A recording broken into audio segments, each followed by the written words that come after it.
after resigning as the Chief Minister of Bihar, Nitish Kumar is all set again to be sworn in as the Chief Minister, but this time after holding hands with the BJP. Now the JDU and the BJP MLAs met the governor last night and reportedly submitted a list of 132 MLAs. Nitish is all set to take oath as the Bihar Chief Minister this morning at 10 a.m. BJP Sushil Modi will most likely to be sworn in as the Deputy Chief Minister. In fact, the Prime Minister Modi is also likely to attend the ceremony. Remember, the JDU has 71 seats in the State Assembly, while the NDA has 58. This takes the toll to 129, above the halfway mark of 122. A floor test will be held on the 28th of July. RJD, who is not willing to take this entire thing, and they have slammed the government as well as the governor and said that this is a huge conspiracy. Now they have slammed the governor for not inviting the single largest party to form government on Twitter. Tejaswi led a midnight protest at 2 a.m. last night to the governor's house. He took a jibe at both the governor and Nitish for the hurried away for which Nitish's oath-taking ceremony was confirmed, even claiming that he enjoyed the backing of half JDU MLAs. We're now joined by my colleague Rohit Singh. Rohit, good morning. Well, it seems to be that your place is the hotbed of all political drama. So what do we be seeing today? What will be the political drama that will be panning out today?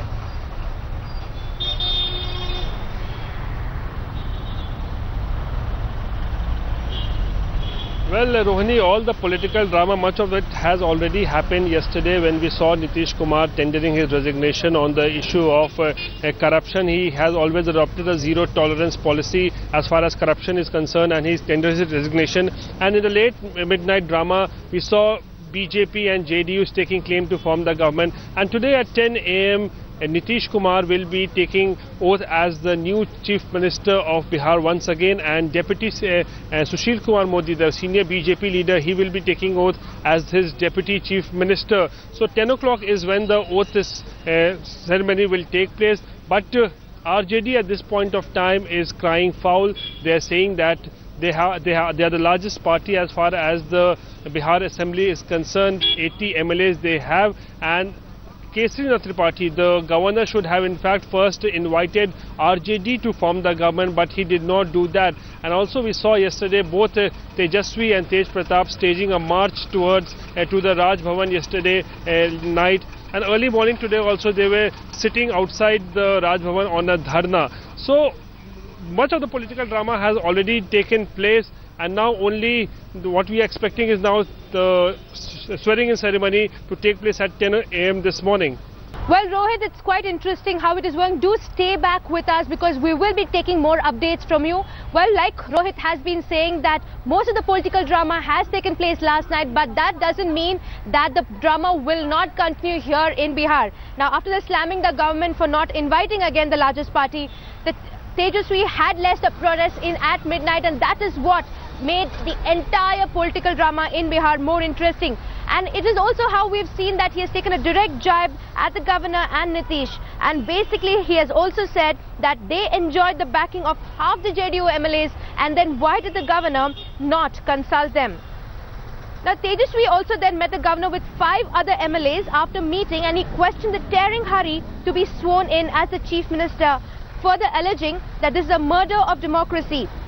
He said that protests would be held across Bihar and urged the governor to call the single largest party to form the government in the state. Here, take a look at what reactions are coming in from Bihar. लोगों को पता है कि बिहार में single largest party RJD है। संविधान के हिसाब से जो परंपरा रही है कि जो सिंगल लार्जेस्ट पार्टी रहता है उनको गवर्नर जो है स्ट्रेंथ के हिसाब से बुलाने का काम करते हैं, खुद ही न्योता देने का काम करते हैं। हम लोग कोर्ट भी जाएंगे, हम लोग सारी लीगल एडवाइस भी ले रहे हैं, और ये गलत तरीका है। ये सारी चीज़ें आप लोगों के साथ ये हुई है, ये आप लोग इसके साक्षी हैं। होना तो ये चाहिए था कि बाकायदा जो सिंगल लार्जेस्ट पार्टी है उसको बुलाया जाता है, तो उनको ना बुला करके उन लोगों को हड़बड़ में आज उसके साथ ये गले मिला करके लोकतंत्र का हत्या करने का काम कर रहे हैं। अब बिहार की जनता को धोखा इतना बड़ा धोखा देने का काम किया है तो चुनाव कराए, पता चल जाएगा, दूध का दूध और पानी का पानी हो जाएगा।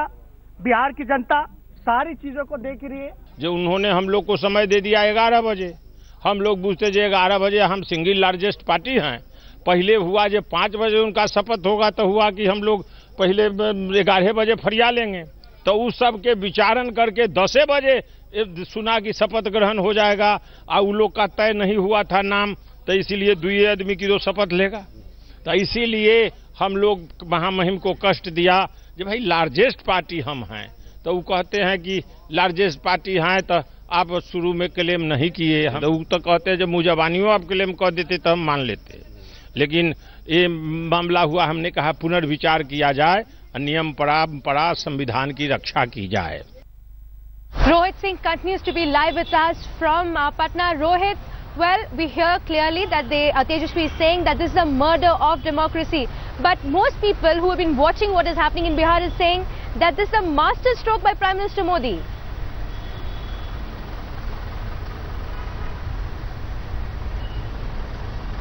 Well, absolutely, that is what is being said here, that Prime Minister Modi had scripted this entire story almost 6 months back, because yesterday the manner in which every incident and every development was unfolding clearly shows that everything was scripted, that when Nitish Kumar will tender his resignation, when the meeting of the legislative party of the BJP will be held, and after within minutes the BJP will be coming out and supporting Nitish Kumar to form the next government in Bihar. So everything was scripted and on dotted lines. That has been completely proved. But as I told you, Tejaswi and Tej Pratap are now crying foul. They are saying that they were not giving the first chance to form the government in Bihar because they are the single largest party, and they are also saying that they will be continuing this agitation today also.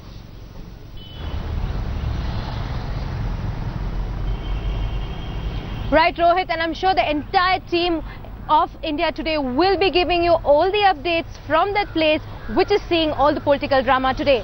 But the man of the moment could be Nitish Kumar, but also another person who's extremely hurt is Lalu Yadav. Now he has, amidst this entire controversy, hit out clearly and said that this political drama that has panned out is nothing but a conspiracy. Now India Today spoke to the RJD chief Lalu Prasad, who launched a stinging attack on Nitish Kumar, and he said the entire drama was scripted. It was a conspiracy to stall the meteoric rise of his son Tejaswi Yadav. He also accused Nitish of betraying him and the electorate of Bihar. Listening to some excerpts from this conversation.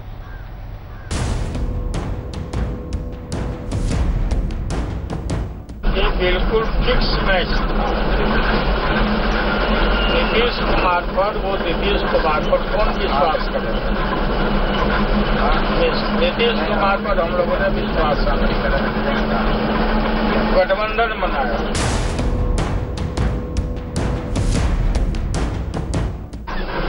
आप कौन होते थे भाई सफाई मांगने वाले? सफाई हमको जहाँ देना होगा या उसको देना होगा तो वहाँ न सफाई दिया जाएगा। सेंट्रल एजेंसी अगर बुलाता है, पूछेगा, वहाँ जवाब देंगे, कोर्ट में जवाब देंगे। Who are you? एक बच्चा को आप कंपेल करके और आप कहते हैं सफाई के बाद, ये तो इन्वेस्टिगेशन में इंटरफेरेंस है। इन्वेस्टिगेशन में इंटरफेयर आप कर रहे हैं। सीबीआई की जांच चल रही है, जांच जो भी चल रहा हो, कोई भी हो, आप कैसे बोल रहे हैं कि आप सफाई तो हुआ नहीं? आप पुलिस अफसर हैं।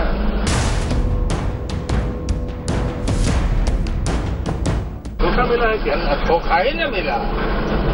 सबसे बड़ा तो धोखा वोटरों को, जिन मतदाताओं ने भाजपा को के खिलाफ जान ले सटा करके हम लोग को गठबंधन को वोट किया, आई जाके उसी के गोद में गिर गया।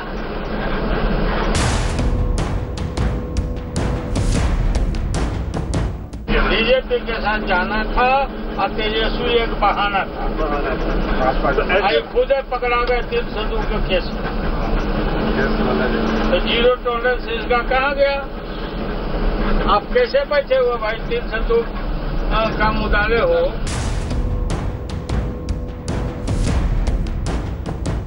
सीट है तो अपना बनेगा। केसरी पार्टी साहब अपील करना चाह रहे थे कि आपकी लार्जेस्ट पार्टी है। हाँ, तो उनको सोचना चाहिए, संवैधानिक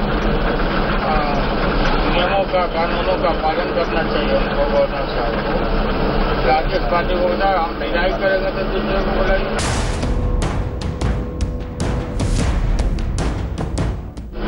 अगला सरकार हमारी बनेगी, आरजेडी बनाएंगे 2020 में। हाँ, मुख्यमंत्री उस वक्त मंत्री से बन जाएगा तेजस्वी, एक्सेप्टेड है तेजस्वी यादव। हाँ, चलिए जनता बनाएगी। ये तेजस्वी यादव भी होंगे आपके अगले मुख्यमंत्री। हाँ, बिल्कुल जंग चाहता है। It was a politically eventful Wednesday in Bihar. First you see the Chief Minister stepping down, forging an alliance with the NDA and again all ready to be sworn in as the Chief Minister. Now we also here give you a detailed report of how the political pot boiler in Bihar reached its climax. Take a look. A dramatic political shake-up in Bihar. वैसी स्थिति में इस प्रकार की सरकार को चलाने का कोई मेरे सामने कोई आधार नहीं। जब तक चला सकते थे चला दिया। अब मेरे ये स्वभाव और काम करने के तरीकों के अनुरूप नहीं है। Nitish Kumar steps down as Chief Minister, walking away from the Grand Alliance with Lalu Prasad Yadav. It was a rather eventful Wednesday in Bihar's political potboiler.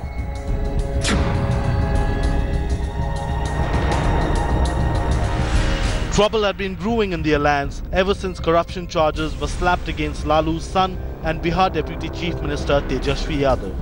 As whispers grew that Nitish had asked Tejaswi to resign, RJD leaders held a meeting on Wednesday. The conclusion, Tejaswi made it clear he wouldn't quit. इस्तीफे की बात होती तो मेरे को कहा जाता, बाहर कोई किसको क्या कहता, मीडिया को बुला के कोई क्यों कहता। बात हुआ, नीतीश जी बोला कि हम कहाँ इस्तीफा मांग रहे हैं। बात हुई आप लोगों की? जी बात हुआ। These were just tremors. A bigger quake came in the evening.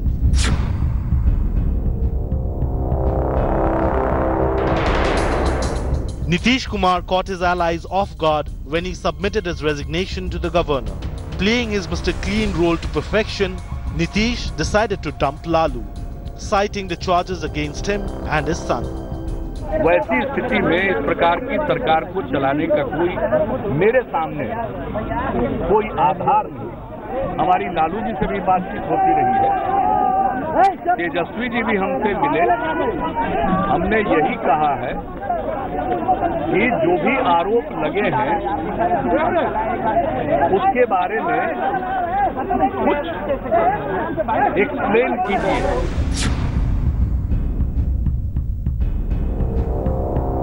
Just half an hour later, Prime Minister Narendra Modi lauded Nitish for joining the anti-corruption fight. And then it was a series of meetings in the BJP. An emergency meet at Sushil Modi's house in Patna and BJP parliamentary meeting in Delhi. But the drama had just begun.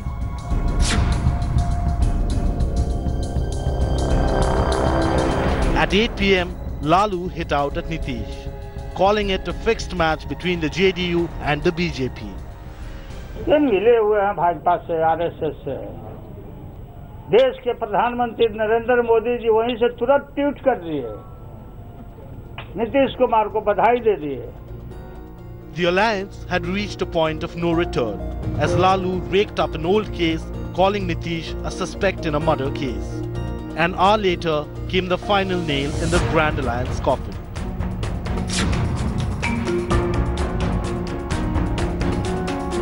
BJP ने तय किया है नीतीश कुमार की सरकार को समर्थन देने का और अभी मुख्यमंत्री आवास में दोनों के विधायकों की बैठक होगी और जिसमें सर्वसम्मति से श्री नीतीश कुमार को नेता चुना जाएगा। The anti-Modi Mahagathbandhan has crumbled and a new Modi-Nitish front seems to have taken the game away from the Congress in the run-up to the 2019 Lok Sabha elections. Bureau Report, India Today. Now, Nitish Kumar's resignation as the Chief Minister has shattered Bihar's Mahagathbandhan. But this is not the first time that Nitish Kumar has stepped down. In 2014, he stepped down as the Bihar Chief Minister. In 1999, he resigned when he was the Railways Minister. Now, what were the circumstances? Take a look at this detailed report.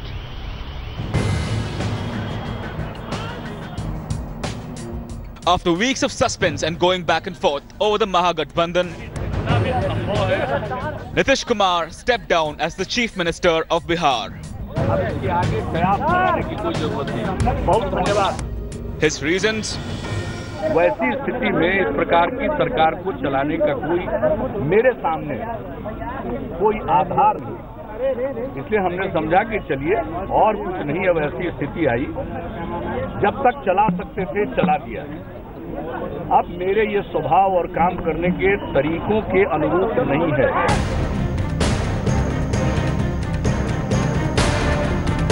But this isn't the first time the chief of the Janata Dal has stepped down from the seat of power. Nitish Kumar resigned as the Bihar Chief Minister a day after the Janata Dal was routed in the general election. The JDU had won just 2 of Bihar's 40 Lok Sabha seats. Lok Sabha के जो चुनाव नतीजे आए, party के अभियान का मैं नेतृत्व कर रहा था, इसलिए ये मेरी नैतिक जिम्मेवारी है और तब हमने अपना त्याग पत्र समर्पित किया और इसके बाद विधायक दल की बैठक बुलाई। Rewind the clock to August 1999. Nitish Kumar was India's railways minister. The Awadh Assam Express collided with the Brahmaputra Mail at 1:55 AM local time in Gaisal. An accident that claimed over 230 lives. With a heavy heart, Nitish Kumar stepped down as railways minister. He simply couldn't bear the weight of the immense tragedy on his shoulders. Back to the future, the most likely scenario is a merger. It's very clear that Nitish and Modi have buried the hatchet and arrived at a working relationship. Something which was clear from the Prime Minister's tweet moments after Nitish stepped down. It is quite interesting that in 2014, when Narendra Modi was announced as the prime ministerial candidate of the NDA, it is this very Nitish Kumar who actually stepped out of the alliance of the NDA. But it's ironical that 3 years later, Nitish Kumar joins hands with this very own NDA, and it is known to be a masterstroke of Narendra Modi, who now is the Prime Minister of the country. But the question that is being raised at this time is whether Nitish Kumar is a person who's a smart politician, whether he's an anti-graft politician or an opportunist. Take a look at the story. Nitish Kumar is known for choosing his allies wisely. It has been a troubled love-hate story between Nitish and PM Modi. Best friends to foes and now friends again. अगर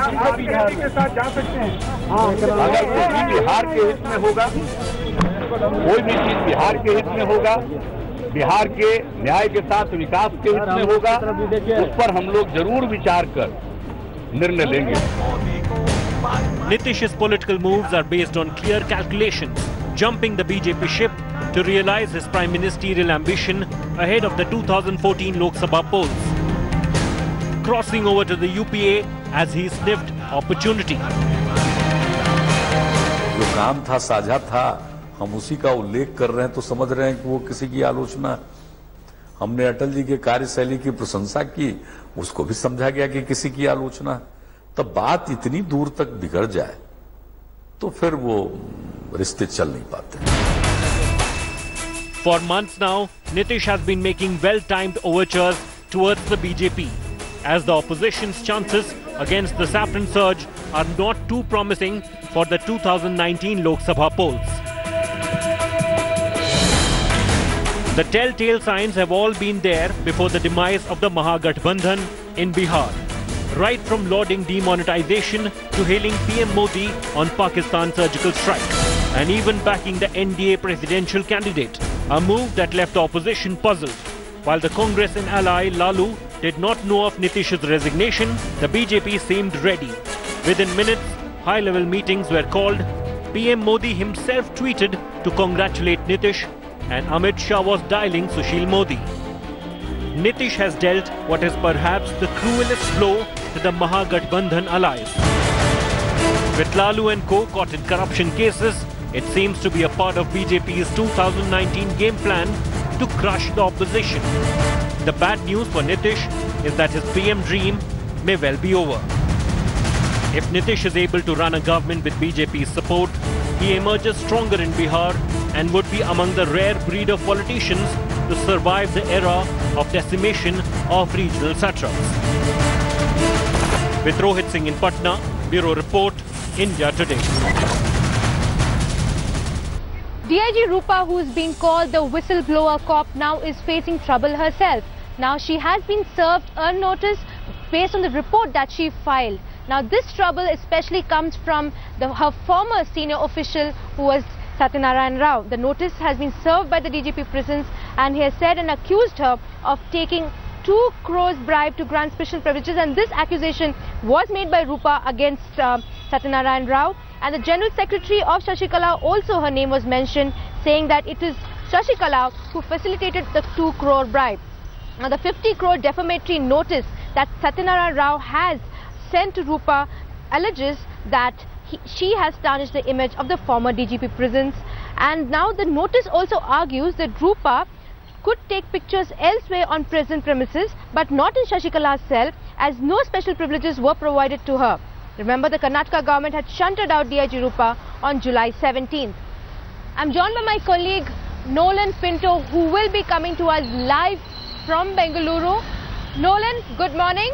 Well, lot of twists and turns when it comes to DIG Rupa's case. First the report, then we see an investigation and probe. The Chief Minister of Karnataka also saying a fair probe will be conducted and they cannot come to a decision just based on Rupa's report itself. So now that the legal notice of 50 crores has been sent to DIG Rupa, how is she reacting to this? This is very interesting because the news we have just broken this news, but the legal notice was sent on the 16th of July by the then DGP prisons, Satyanarayan Rao, through his lawyer.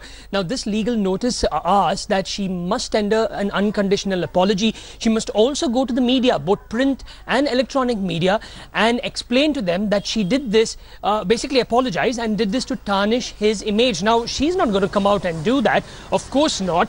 We have asked her, Rahul has also spoken to her. She is in that special interview. She actually stated that she stands by this particular report that she has submitted to the government. Now in this particular legal notice he sent, he says that you have only done this in order to get cheap publicity. You have an axe to grind with her. You wanted to tarnish his image just when he was about to retire. He's retiring towards the end of this month.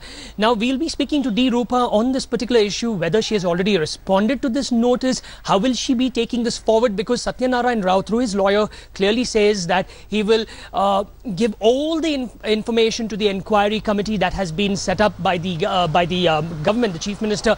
And well, so this is going to be interesting. Her report comes out first, as first and second report, and then we see this legal notice being sent.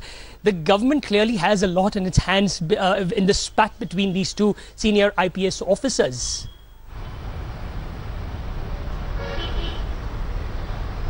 Nolan, stay with us because we'll be bringing you another story from Bengaluru, and this is about the language wars that we have been seeing. Now the agitation against the usage of Hindi in signages has intensified, and clearly now the state civic body also has said that all signages that have Hindi in it should be removed. We're also seeing that instructions have been given to Namma Metro that announcements too cannot be made in Hindi. Take a look at this story.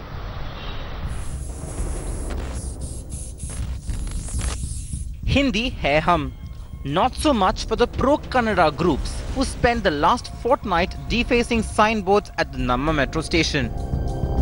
And today, the pro-Kannada activists got their way.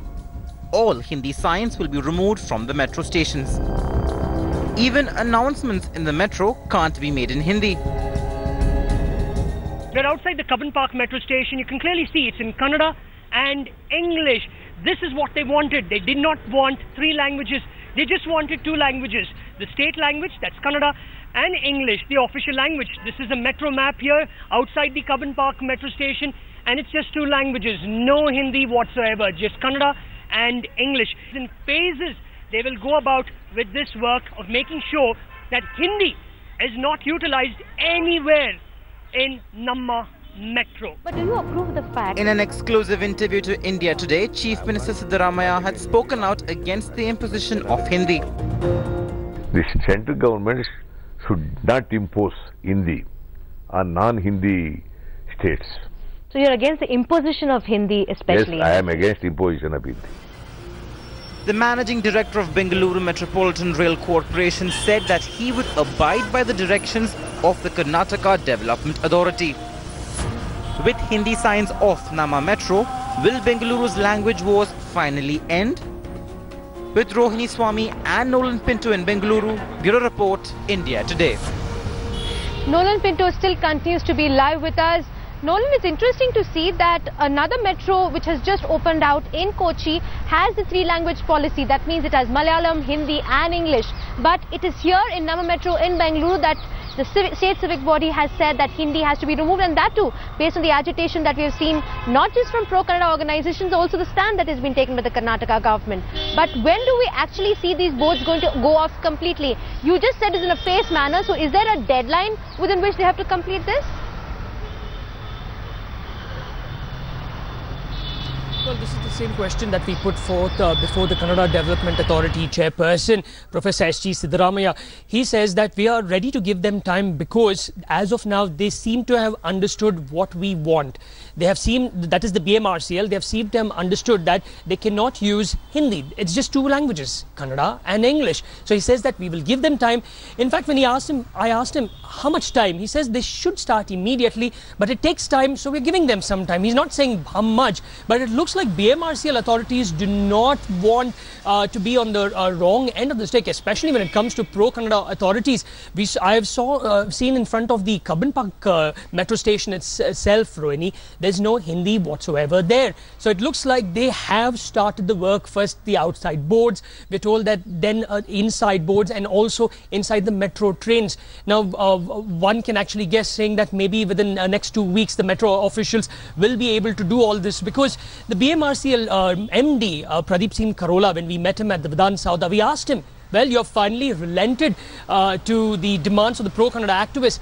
All he had to say was no comments and he rushed towards his car. So it looks like the round 1 of this agitation of using only Kannada and English and not Hindi has been won by the pro-Kannada activists.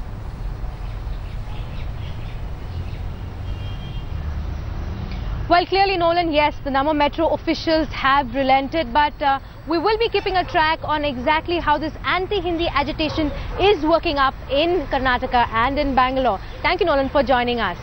Now, moving on to another interesting development that is taking place in Hyderabad, because it seems to be that Tollywood, the film industry in Hyderabad, seems to be in deep, deep trouble. Now, the Special Investigating Agency has continued its probe on the drug abuse that we have been seeing and especially continued to question Tollywood stars.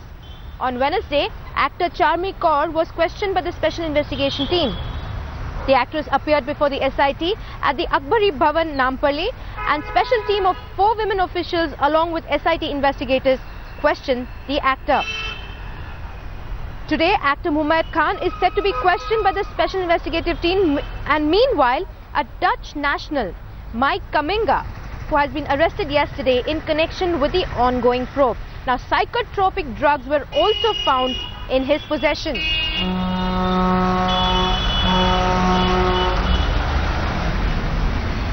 I'm joined by my colleague Ashish Pandey from Hyderabad. You have been keeping a very close watch on all the developments that have been taking place, Ashish. Now it seems to be that it's a never-ending problem, isn't it? Because there have been questioning of Tollywood stars, there have been arrests that are taking place. So how deep is this whole issue? Right now, SIT is investigating these 12 Tollywood actor and actress, including directors, cinematographers, and other personals of Tollywood industry. Meanwhile, today it's an important development. Today, Mumayat Khan, she was participating in Telugu Big Boss. She was shooting in Lonavala. She dropped her shooting. She came back to Hyderabad, and today she'll be participating in the questioning. Apart from Mumayat Khan, another top actor Ravi Teja is scheduled to participate in the questioning in coming days.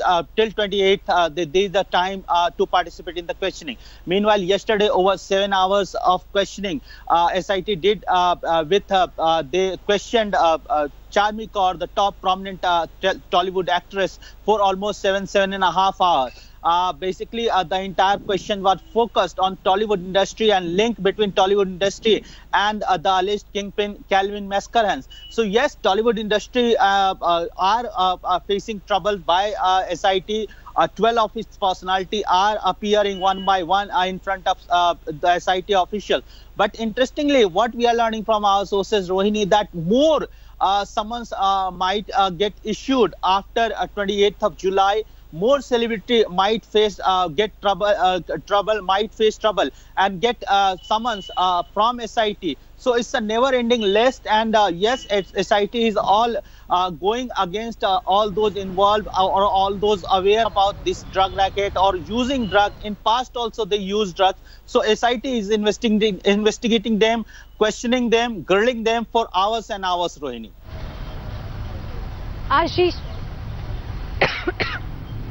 Ashish, hold your thought there. We are joined by my colleague Priyam Vada. Priyam Vada, it seems to be clearly that the Pandora's box of troubles has opened up. But you've been also in Hyderabad. What I'd like to know from you is, now that we're seeing so much of questioning, and as Ashish has been saying that top personalities will continue to be questioned, what exactly would be the next step of the special investigative team? Absolutely, Rohini. It is definitely a big case, and whatever has been discovered right now, as Ashish said, is only tip of the iceberg. There could be more arrests, and it could involve more celebrities who have not come out so far.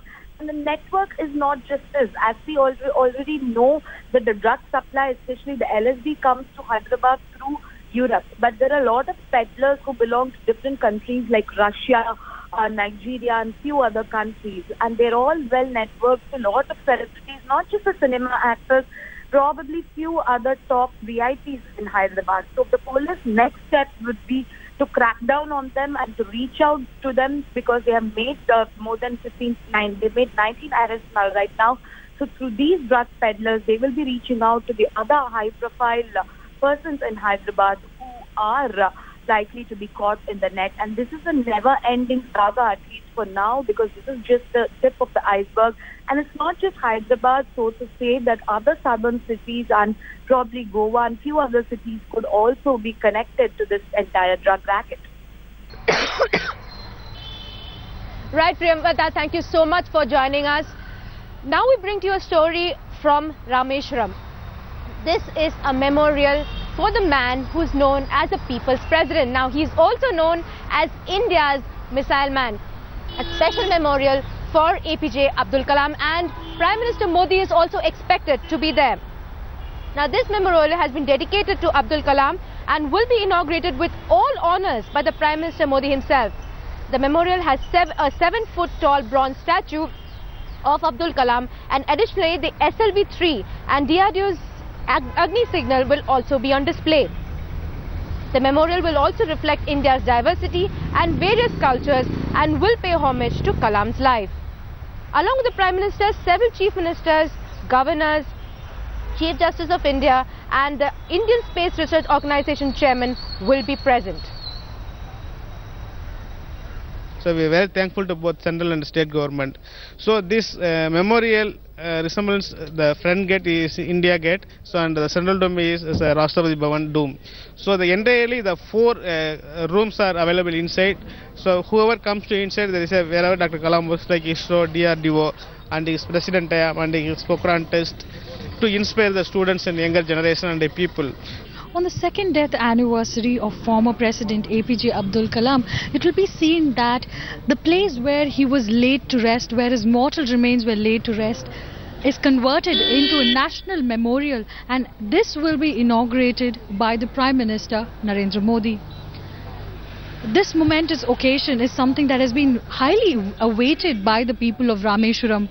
The temple city is now looking forward to another monumental place, a tourist destination, a place for inspiration. The memorial is constructed in a 2.11 acre land and is done by the DRDO, with which Kalam had a close association for several years. DRDO has spent close to 20,000 crore, and it is seen that every part of this memorial represents something that is in connection with Kalam. The entrance to the memorial depicts the gate, the India Gate, and the dome is a representation of the Rashtrapati Bhavan. And inside it is said that there are 4 halls, each depicting the life and time of Abdul Kalam. This is seen as a place which will be inspiring the youngsters as well as the people of the country to look forward to learn from, and to also get inspired from what Kalam has offered us. From Rameshwaram, with camera person Daniel, this is Akshay Nath for India Today. Well, definitely Abdul Kalam has been not just the people's president, but an inspiration to several people, not just the common man, but also those who would like to pursue their life or their studies in space technology. Well, I'm joined by my colleague Akshay Nath. Akshay, it's a huge moment right now, not just for Abdul Kalam's family, but the pride in which everybody sees the Missile Man's memorial there, because finally, after the fight of the family, we are seeing that there is some commemoration of the achievement of the man, isn't it? Yes, Rohini, the entire family is really happy. Yesterday, while we were talking to Sheikh Salib, he was telling that this is something that was really dreamt by most of the family members. In fact, in between, there was a time when the entire place was not taken care of properly, and they had to appeal to the center to ensure that this could become a reality. And the DRDO has done a wonderful job in just 9 months completing the entire memorial, and they're very happy. And in fact, the family members are saying that everything inside the memorial reflects Kalam, and it will be a learning experience for people, and for the next 20-30 years, youngsters will continue to be inspired by the man who asked them all to dream. And moving on, we've also seen that Prime Minister Narendra Modi, when he's coming here, he'll be inaugurating multiple events, not only the memorial, he'll be also handing over letters to the fishermen who have been given legal trawler boats by them, and also he'll be giving the green signal for the Green Rameshwaram project, and he'll also be unveiling a train which connects from Ramnathpuram to Ayodhya. So it's going to be a huge event, and for the people of Rameshwaram also, this will be the second visit of Narendra Modi after the demise of APJ Abdul Kalam. So they're looking forward to meeting the Prime Minister as well. So it's just going to be an important day here, Rohini. Yes. Absolutely, Akshay. It is going to be a very important day, and all eyes will be on Rameshwaram and Prime Minister Modi, but the respect that has been given to APJ Abdul Kalam. Now moving on next to a story that is coming out of Chennai. Traffic violators have another issue to get worried about, because if they violate any rule, there's going to be a cashless transaction that the traffic police have brought about. So they're going to be fined anyways. Now what we're going to see is that the Chennai City Police has decided to introduce cashless transactions to collect fines from traffic violations. Now, the State Bank of India has already provided 100 swiping machines to the traffic police to collect fines using debit and credit cards. Now, this move is being seen as an attempt to enhance the handheld e-challan equipment and to bring in more transparency. Shikhar Dhawan likes pressure and big stages, and definitely the way he has played has shown his comeback and has received a lot of appreciation. Now, Shikhar Dhawan is known, or will be called Gabbar, because when he rode, he brought the Sri Lankans to their knees. And clearly now, Dhawan's 190 came at a brisk pace and put India in a very commanding position. Take a look at how the things panned out on the sports world.